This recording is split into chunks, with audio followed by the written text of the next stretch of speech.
Kasus ajakan staycation di hotel demi perpanjangan kontrak kerja karyawan terus menjadi sorotan.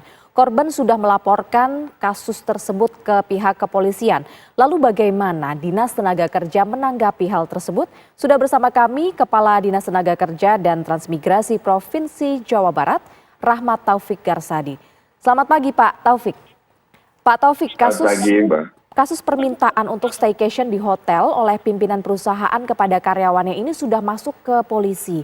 Sejauh ini apa sikap Disnaker Jawa Barat? Apakah Disnaker ini sudah mengetahui perusahaan yang dimaksud dan apa yang sudah dilakukan, Pak? Setelah kami melihat apa yang terjadi diviralkan itu ya di berbagai media medsos, kami mencoba menelusuri dan ternyata terindikasi ada 2 perusahaan di Cikarang gitu ya.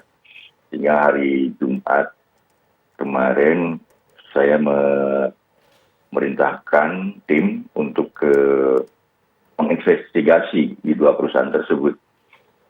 Tim cukup lengkap, selain kepala bidang pengawas, para pengawas, kepala UPTD pengawasan, juga didampingi oleh Kepala Bidang Hubungan Industrial Kabupaten Bekasi serta ada petugas juga dari Kemenaker.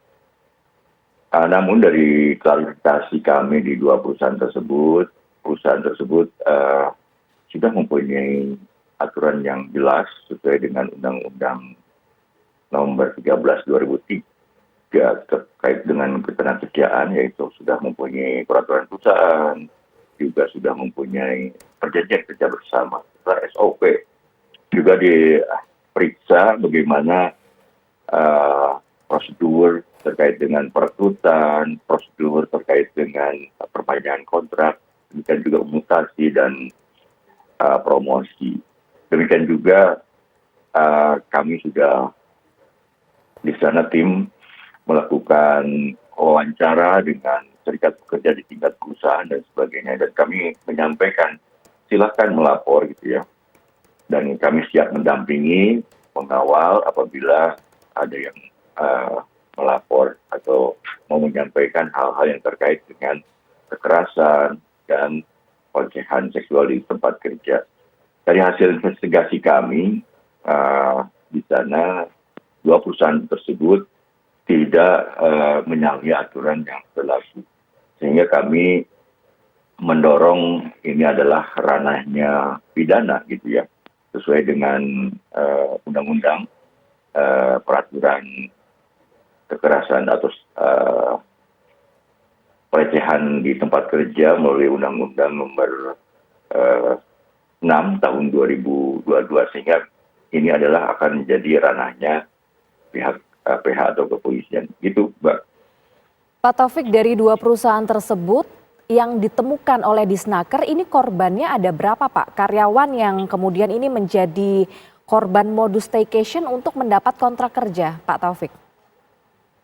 Pada saat investigasi di sana belum ada yang berani menyampaikan gitu ya. Walaupun pada saat di sana kita pisahkan gitu ya. Kita pisahkan antara manajemen dengan serikat pekerja. Sehingga kami hanya bisa menyampaikan, mendorong silakan melaporkan ke pihak kepolisian. Kami siap mendampingi kalau terjadi apa-apa. Demikian juga pihak manajemen siap mendampingi mereka dan tidak akan ada efek terhadap bagi karyawan yang berani melapor. Gitu, Mbak. Jika kasus ini betul terbukti begitu Pak Taufik, apakah perusahaan yang terkait ini mendapatkan sanksi dari Disnaker? Ya, betul. Kalau terbukti kalau ke Disnaker mungkin terkait dengan hubungan industrial dan hak-hak norma kerja dari pekerja. Nah, sanksinya dari mulai teguran sampai yang paling berat adalah penutupan izin perusahaan. Oke, Pak Taufik, apakah ada identifikasi yang bisa disampaikan ini perusahaan yang dimaksud ini sebenarnya bergerak di bidang apa, Pak? Di bidang elektronik gitu ya. Keduanya di bidang elektronik, Pak Taufik.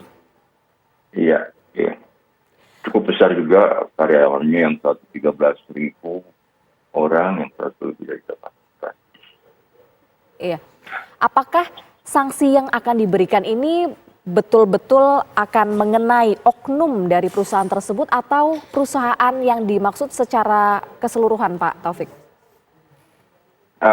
Tergantung apa hasil nanti pemeriksaan dari kami lebih lanjut ya, dan tentunya dari pihak kepolisian. Jadi ada dua kemungkinan kalau memang perusahaan bersalah dari pihak kami terkait dengan hubungan industrial. Mungkin kalau dari pihak pidananya ada juga sesuai dengan Undang-Undang Nomor 6 tahun 2022 itu korporasi juga bisa terkena, yaitu adalah pihak pengelola baik denda maupun kurungan. Ya. Tadi Pak Taufik menyebutkan bahwa Disnaker ini sedang melakukan investigasi. Lalu kapan ini Pak perusahaan terkait ini akan kembali diperiksa? Kami akan berkoordinasi tentunya dengan pihak kepolisian karena yang mempunyai kewenangan dari pihak kepolisian. Kami hanya nanti akan menyampaikan kaitan dengan ranah di hubungan industrial saja dulu. Baik, Pak Taufik, ancaman terberat Pak yang mungkin bisa disesuaikan dengan aturan dari Disnaker yang mungkin diberikan kepada perusahaan yang melanggar atau memenuhi kasus tersebut apa Pak? Ya itu, penutupan. Kalau di hubungan industrial penutupan, ya betul. Syarat untuk kemudian perusahaan yang dimaksud ini ditutup sejauh mana Pak? Itu ada prosedurnya. Kita melakukan pemeriksaan, nota pemeriksaan 1, 2, kalau terbukti kita akan merekomendasi ke gubernur gitu ya. Artinya nanti gubernur yang menetapkan apakah diberi sanksi, penutupan sebagian, penutupan sementara, atau total penutupan dari perusahaan. Baik, terima kasih sekali atas informasinya Pak Rahmat Taufik Garsadi selaku Kepala Dinas Tenaga Kerja dan Transmigrasi Provinsi Jawa Barat.